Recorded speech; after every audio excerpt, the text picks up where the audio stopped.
রমজানের কোনো এক দিনে মদিনার আকাশে সূর্য যেন আগুন ঝরাচ্ছিল। সেই ধুলোমাখা গরম বালুর পথ ধরে বাড়ির পথে হেঁটে চলেছে রহমাত লিল আলামিন হজরত মুহাম্মদ সাল্লাল্লাহু আলাইহি ওয়াসাল্লাম। মাগরিবের আজান হতে আর মাত্র কিছুক্ষণ বাকি। পথের মাঝে দেখা হলো এক গরিব সাহাবীর সাথে।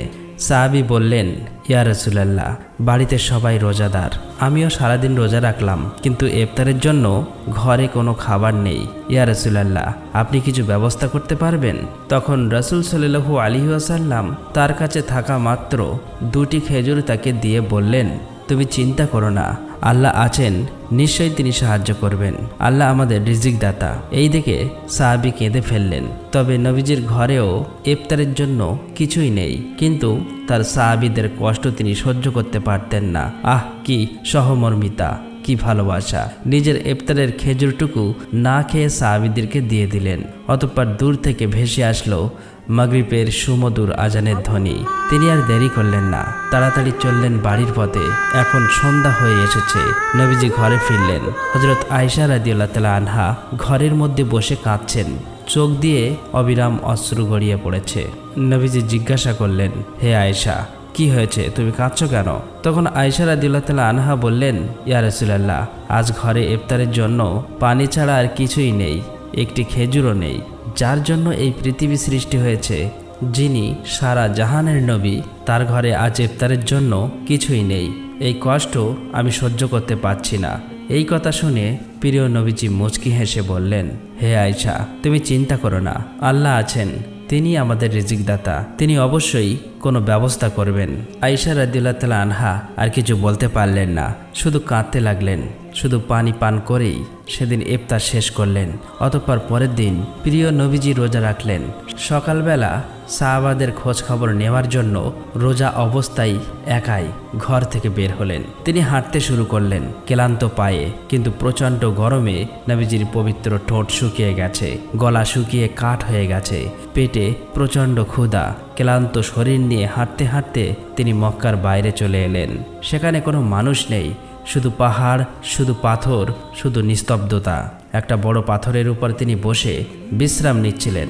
তারপর আস্তে আস্তে বললেন, ইয়া আল্লাহ, আমি ক্ষুধার্ত, আমি তৃষ্ণার্ত, কিন্তু আমার সাহাবাদের উপর রহমত বর্ষণ করো। হে আল্লাহ, তুমি আমার রব, তুমি আমাকে ভুলে যাওনি, আমি শুধুমাত্র তোমার উপর ভরসা করি। দয়ার নবীজির এমন ক্লান্ত আর ক্ষুধার্ত দেখে আকাশ কেঁপে উঠল, পাহাড় স্তব্ধ হয়ে গেল, বাতাস থেমে গেল, পুরো সৃষ্টি জগৎ যেন স্থির হয়ে গেল। আল্লাহর আরশের ফেরেশতারা একে অপরকে বলতে লাগলো, আহ, কি কষ্ট! যে নবীকে সৃষ্টি না করলে এই পৃথিবী সৃষ্টি হতো না, সেই নবী আজ ক্ষুধার্ত। এত কষ্টের মাঝেও নবীজির মুখে হাসি। কিন্তু এই কষ্ট আমরা কিভাবে সইব? হে আমাদের রব, নবীজিকে সেবা করার আদেশ করুন। এদিকে দয়ার নবীজি ক্লান্ত শরীর নিয়ে সেই স্থানে হেলান দিয়ে ঘুমিয়ে পড়লেন। আর তখনই পৃথিবীর বুকে শুরু হলো এক অলৌকিক ঘটনা। পৃথিবীর বিভিন্ন প্রান্তে, বিভিন্ন বাগানে, ফুলের মধ্যে হাজার হাজার মৌমাছি তখন কাজে ব্যস্ত। কেউ ফুলের রস সংগ্রহ করছে, কেউ মৌচাক বানাচ্ছে। হঠাৎ সব মৌমাছি থমকে গেল। ফুলের মধ্যে বসে থাকা মৌমাছিরা হঠাৎ অনুভব করলো কিছু একটা ঘটেছে। গাছের ফুল যেন কাঁপছে। তারা একে অপরকে বলল, কি হলো? কেন আমাদের হৃদয় কাঁপছে? কেন মনে হচ্ছে কেউ কাঁদছেন? তখন দূরত রানী মৌমাছি সেখানে এসে হাজির হলো। তখন সব মৌমাছি অবাক হয়ে তাকালো। রানী মৌমাছি বলল, আমি জানি কি হয়েছে। আল্লাহর হাবিব, দোজাহানের বাদশাহ, দয়ার নবী হযরত মুহাম্মদ সাল্লাল্লাহু আলাইহি ওয়াসাল্লাম, তিনি ক্ষুধার্ত। নবীজি রোজা রেখেছেন, কিন্তু তার ঘরে ইফতারের জন্য কিছুই নেই। সব মৌমাছিরা চমকে উঠল। তারা বলল, আহ, নবীজি ক্ষুধার্ত? এটা কিভাবে হয়? রানী মৌমাছি বলল, আল্লাহ তাআলা আমাদের ইলহাম দিয়েছেন, আমরা নবীজির জন্য মধু নিয়ে যাব। সব মৌমাছিরা একসাথে বলল, চলো আমরা এখনই যাই। সাথে সাথে হাজার হাজার মৌমাছি বিভিন্ন বাগান থেকে, বিভিন্ন দেশ থেকে উড়ে এলো। তারা সবাই একটা জায়গায় জড়ো হলো। তারা তাদের সবচেয়ে সুন্দর, সবচেয়ে পবিত্র, সবচেয়ে মিষ্টি মধু নিয়ে এলো। রানী মৌমাছি বলল, আমরা যে মধু নবীজিকে দেব, সেটা হতে হবে আমাদের ভালোবাসা, আমাদের শ্রদ্ধা, আমাদের মহব্বত। সব মৌমাছিরা একসাথে বলল, চলো এখনই রওনা দেই। তারপর দূর থেকে ঝাঁকে ঝাঁকে মৌমাছি উড়ে আসতে লাগলো।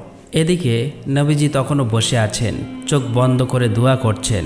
হঠাৎ নবীজির কানে ভেসে এলো এক অদ্ভুত ভনভন শব্দ। আকাশের দিকে চেয়ে দেখলেন দূর থেকে কতগুলো ছোট ছোট পোকার মতো কোনো জিনিস এদিকেই আসছে। এটা দেখার জন্য তিনি দ্রুত সেদিকে রওনা হলেন, কিন্তু সেখানে যাওয়ার আগেই বিশাল সেই মৌমাছির ঝাঁক নবীজিকে ঘিরে ধরলেন, কিন্তু একটাও হুল ফোটালো না, বরং তারা যেন সালাম দিচ্ছে, সম্মান দিচ্ছে। নবীজি অবাক হয়ে বললেন, সুবহানাল্লাহ, তোমরা কারা? তোমরা কোথা থেকে আসছো? হঠাৎ তখনই আল্লাহর হুকুমে রানী মৌমাছির মানুষের মতো কথা বলতে লাগলো, আসসালামু আলাইকুম ইয়া রাসূলুল্লাহ। নবীজি আরও বিস্মিত হলেন। তিনি বললেন, ওয়ালাইকুম আসসালাম, তোমরা কথা বলতে পারো? রানী মৌমাছি বলল, হ্যাঁ ইয়া রাসূলুল্লাহ, আল্লাহ তাআলা আমাদের কথা বলার ক্ষমতা দিয়েছেন যাতে আমরা আপনার সাথে কথা বলতে পারি। নবীজি বললেন, তোমরা এখানে কেন এসেছো? রানী মৌমাছি কাঁপা গলায় বলল, ইয়া রাসূলুল্লাহ, আমরা জানি আজ আপনার ঘরে ইফতারের জন্য কিছুই নেই। আপনি ক্ষুধার্ত, আপনি তৃষ্ণার্ত, তাই তো আমরা আপনার জন্য মধু নিয়ে এসেছি। নবীজি বললেন, আমি তো কারোর সাথে বলিনি, তোমরা কিভাবে জানলে? যে স্থানে দাঁড়িয়ে এসব কথা বলছিলেন সেখানে কোনো ছায়া ছিল না। তাই মৌমাছির দল বলল, ইয়া রাসূলুল্লাহ, আপনি একটি গাছের ছায়ায় বিশ্রাম নিন, আমরা সব বলছি। এই কথা বলার সাথে সাথেই এক টুকরো মেঘ নবীজির মাথার উপরে এসে ছায়া দিল। মৌমাছির এইসব কথা শুনে নবীজি হেসে ফেললেন। তারপরে একটি গাছের নিচে গেলেন। তখন মৌমাছির দল বলল, ইয়া রাসূলুল্লাহ, আপনি যখন ক্ষুধার্ত ছিলেন, কষ্টে ছিলেন, আমরা তখন ফুলের মধ্যে রস পান করছিলাম। হঠাৎই দেখি ফুলগুলো কেঁদে উঠল, গাছেরা কেঁদেছে, পাহাড়েরা কেঁদেছে, আর আমরা মৌমাছিরা আপনার নাম নিয়ে বেঁচে আছি। আমরা কিভাবে চুপ করে থাকতে পারি? দয়ার নবীজি অবাক হয়ে গেলেন এবং বললেন, তোমরা আমার নাম নিয়ে বেঁচে আছো? এটা কি বলছো? আর তোমরা কিভাবে মধু তৈরি করো? তখন রানী মৌমাছি বলল, ইয়া রাসূলুল্লাহ, আমরা সারাদিন ফুলে ফুলে ঘুরি, বিভিন্ন রকম ফুলের রস সংগ্রহ করি। কোনো ফুল টক, কোনো ফুল তেতো, আবার কোনো ফুল মিষ্টি। আমরা সব রকম রস পান করি।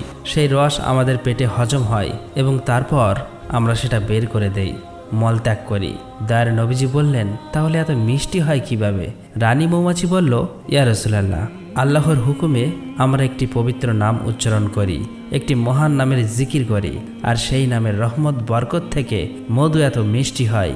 তারপর সকল মৌমাছি মিলে জিকির করতে লাগলো, লা ইলাহা ইল্লাল্লাহু মুহাম্মাদুর রাসূলুল্লাহ। সব মৌমাছিরা একসাথে সুরেলা কণ্ঠে জিকির করতে করতে আকাশ কাঁপিয়ে দিল। আর একদল মৌমাছি পবিত্র সেই মধু একটি গাছের পাতার উপর এনে দিল। তারা বলল, ইয়া রাসূলুল্লাহ, দয়া করে এই মধু দিয়ে ইফতার করবেন। নবীজির চোখ দিয়ে অশ্রু ধারা বয়ে গেল। তিনি মাথা নিচু করে ফেললেন। তিনি কাঁদতে কাঁদতে বললেন, আমি তো শুধু আল্লাহর গোলাম।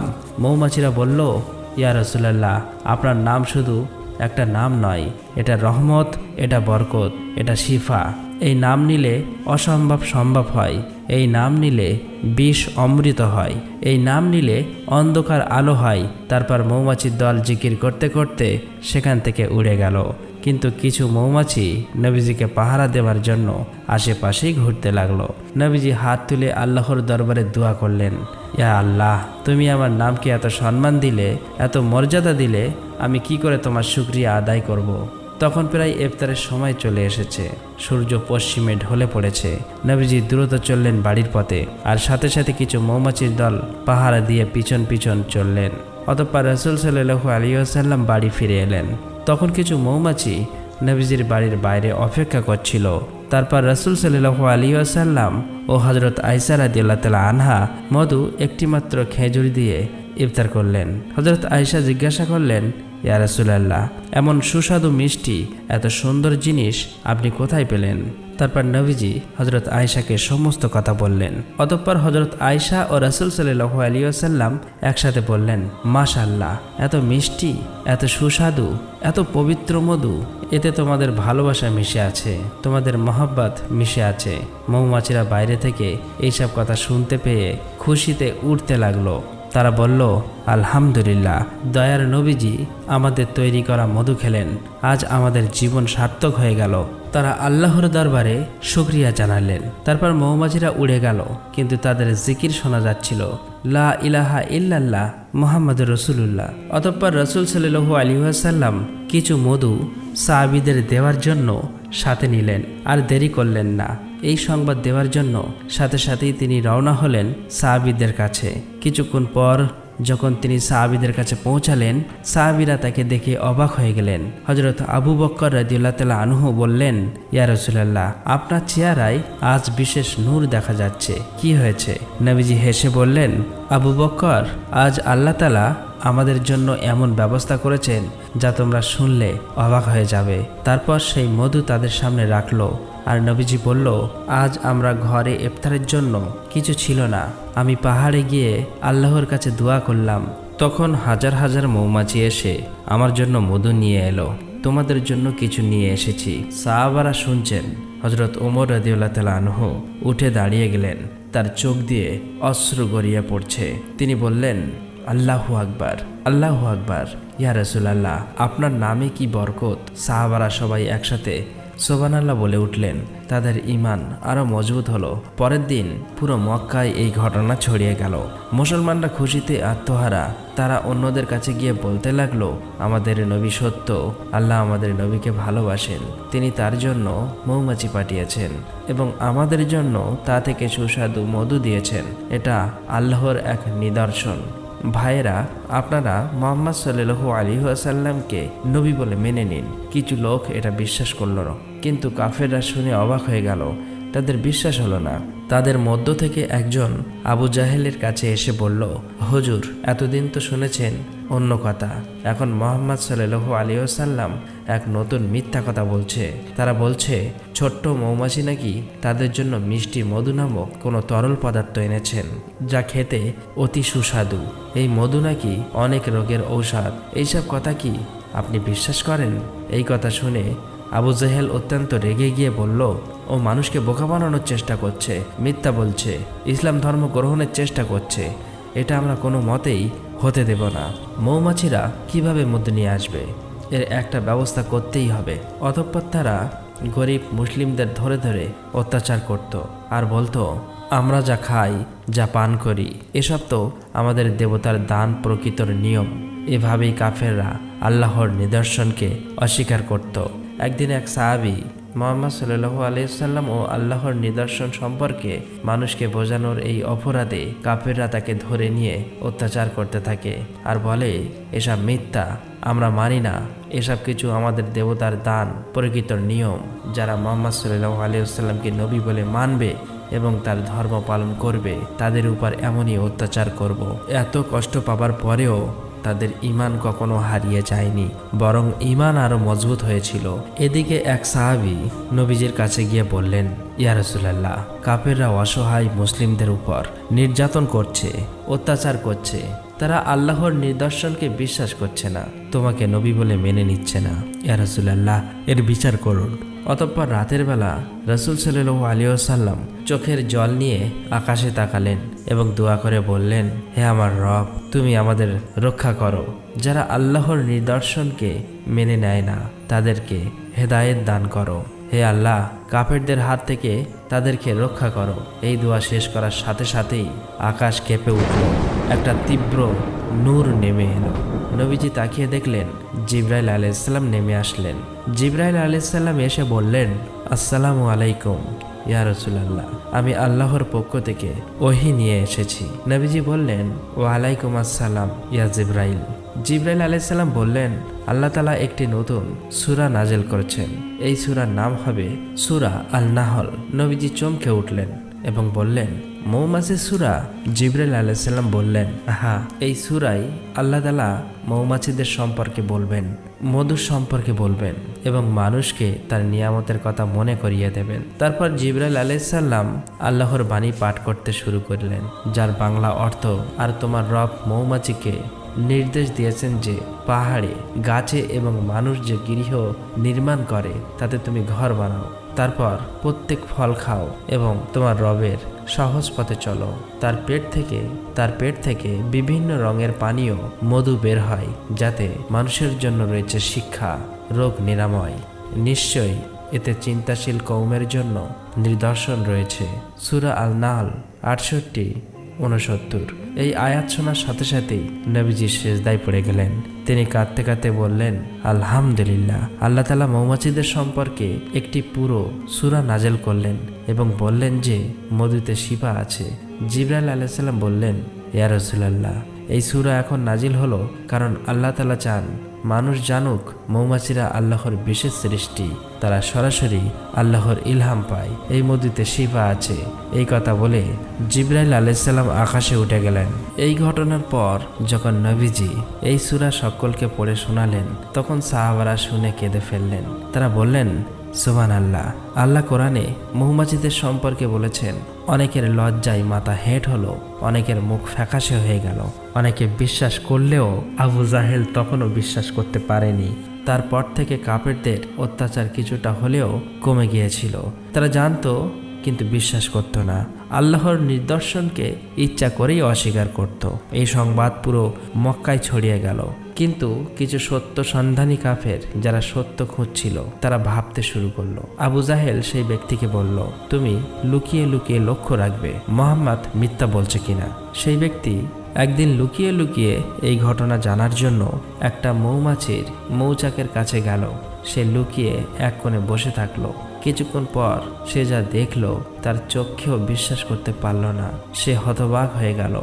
সে দেখলো মৌমাছিরা যখন মধু তৈরি করছে তখন তাদের ডানার শব্দ একটা বিশেষ সুর তৈরি করেছে। সেই সুর কান পেতে শুনছে। শুনে মনে হচ্ছে তারা বলছে, লা ইলাহা ইল্লাল্লাহ মুহাম্মদ রাসূলুল্লাহ। তখন ওই কাফের আবারও কান পেতে শোনার চেষ্টা করলো। আবারও তার কানে ভেসে আসলো সেই পবিত্র জিকির, লা ইলাহা ইল্লাল্লাহ মুহাম্মদ রাসূলুল্লাহ। এবার সে চমকে উঠল।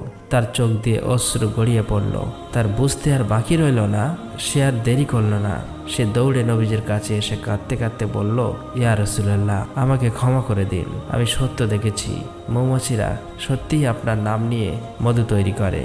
আমি সাক্ষী দিচ্ছি, লা ইলাহা ইল্লাল্লাহ মুহাম্মদ রাসূলুল্লাহ, আল্লাহ ছাড়া কোনো মাবুদ নাই এবং মুহাম্মদ সাল্লাল্লাহু আলাইহি ওয়াসাল্লাম তার রাসূল। নবীজি তাকে বুকে জড়িয়ে বললেন, আলহামদুলিল্লাহ, আল্লাহ তোমাকে হেদায়েত দিলেন। এভাবে মৌমাছিদের এই ঘটনা অনেক কাফেরকে মুসলমান বানালো। কিন্তু আবু জাহেল এসব কথা বিশ্বাস করল না। সে তার সঙ্গীদের বলল, চলো আমরা অন্য কিছু দিয়ে মুহাম্মদকে গিয়ে পরীক্ষা করব। এই বলে আবু জাহেল তার হাতের মধ্যে কয়েকটি পাথরের টুকরা নিলেন। কয়েকজন সঙ্গীকে নিয়ে নবীজির বাড়ির সামনে গিয়ে হাজির হলো। বাইরে থেকে ডাকলো, হে মুহাম্মদ, বাইরে এসো।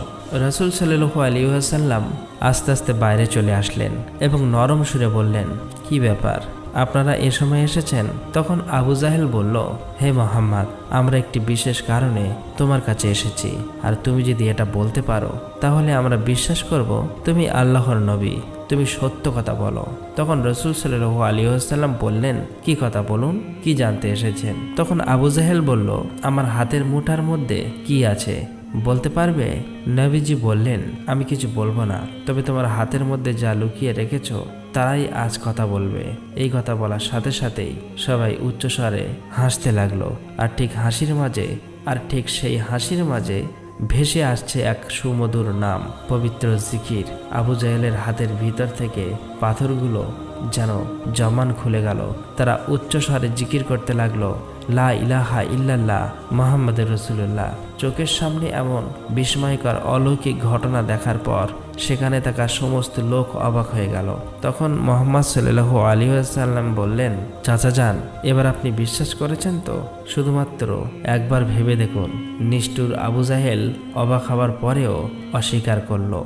শেষে শুধু বলল, হে মুহাম্মদ, তুমি এত বড় জাদুঘর আমি আগে জানতাম না। এই কথা বলার পর তারা সবাই সেখান থেকে চলে গেল। কিন্তু নবীজি অবাক হয়ে তাকিয়ে রইল, কেননা এত বড় নিদর্শন পাওয়ার পরেও সে অস্বীকার করলো হিদায়াতের মালিক একমাত্র আল্লাহ। একবার এক তায়েবী যিনি নবীজিকে দেখেননি তিনি হযরত আবু হুরায়রা রাদিয়াল্লাহু তাআলা আনহুকে জিজ্ঞাসা করলেন, আপনি কি সত্যি বিশ্বাস করেন মৌমাছিরা নবীজির নাম নিয়ে মধু তৈরি করে? হযরত আবু হুরায়রা রাদিয়াল্লাহু তাআলা আনহু কেঁদে ফেললেন এবং বললেন, হ্যাঁ, আমি বিশ্বাস করি, কারণ নবীজি নিজে আমাদের বলেছেন এবং আল্লাহ তাআলা কোরআনে মৌমাছিদের সম্পর্কে বলেছেন মধুতে শিফা আছে বলেছেন। তায়েবি বললেন, এখন থেকে আমি মধু খাবার সময় নবীজির নাম নেব। একদিন এক অসুস্থ সাহাবী নবীজির কাছে এসে বললেন, ইয়া রাসূলুল্লাহ, আমি খুব অসুস্থ, সমস্ত কবিরাজ হাকিম বলছে আমার আর বাঁচার আশা নেই। নবীজি তাকে সান্ত্বনা দিয়ে বললেন, তুমি চিন্তা করো না, আল্লাহ তাআলাই শিফাদাতা, তুমি মধু খাও, মধুতে শিফা আছে। সাহাবী বললেন, কিন্তু ইয়া রাসূলুল্লাহ, আমি তো অনেক মধু খেয়েছি, কোনো কাজ হচ্ছে না। নবীজি বললেন, তুমি শুধু মধু খাওয়ার সময় বলো বিসমিল্লাহির রহমানির রহিম, তারপর মধু খাও। সাহাবী সেইভাবে মধু খেলেন। আল্লাহর রহমতে কিছুদিনের মধ্যেই তিনি সুস্থ হয়ে গেলেন। তিনি নবীজির কাছে এসে কাঁদতে কাঁদতে বললেন, ইয়া রাসূলুল্লাহ, আপনার নামের কি বরকত, আমি সুস্থ হয়ে গেছি। নবীজি বললেন, এটা আল্লাহর ফজল এবং মৌমাছিদের বরকত, তারা আমার নাম নিয়ে মধু তৈরি করে, তাই এই মধুতে শিফা আছে। একবার এক গরিব মহিলা, যার কাছে মধু কেনার টাকা ছিল না, তিনি নবীজির কাছে এসে বললেন, ইয়া রাসূলুল্লাহ, আমিও মধু খেতে চাই, কিন্তু আমার কাছে টাকা নেই। নবীজি তাকে সান্ত্বনা দিয়ে বললেন, তুমি চিন্তা করো না, আল্লাহ তাআলা তোমার জন্য ব্যবস্থা করবেন। পরের দিন সেই মহিলা দেখলেন তার ঘরের পাশে একটা গাছে মৌমাছিরা মধু তৈরি করছে। তিনি কেঁদে ফেললেন আর বললেন, সুবহানাল্লাহ, আল্লাহ তাআলা কত মেহেরবান। অতঃপর সেই মৌচাক থেকে সেই বৃদ্ধ মধু সংগ্রহ করলো এবং তৃপ্তি সহকারে মধু পান করলো। এভাবে হাজার হাজার বছর কেটে গেল। মৌমাছিরা এখনো মধু তৈরি করছে, এখনো নবীজির নাম নিচ্ছে। শুধু আফসোস, মানুষ ভুলে যাচ্ছে। আজ মানুষ মধু খায় কিন্তু মনে রাখে না। আজ মানুষ সূরা আল নাহল পড়ে কিন্তু চিন্তা করে না। আল্লাহ তাআলা কোরআনে বলেছেন, নিশ্চয়ই এতে চিন্তাশীল কওমের জন্য নিদর্শন রয়েছে, কিন্তু আমরা কি চিন্তা করছি?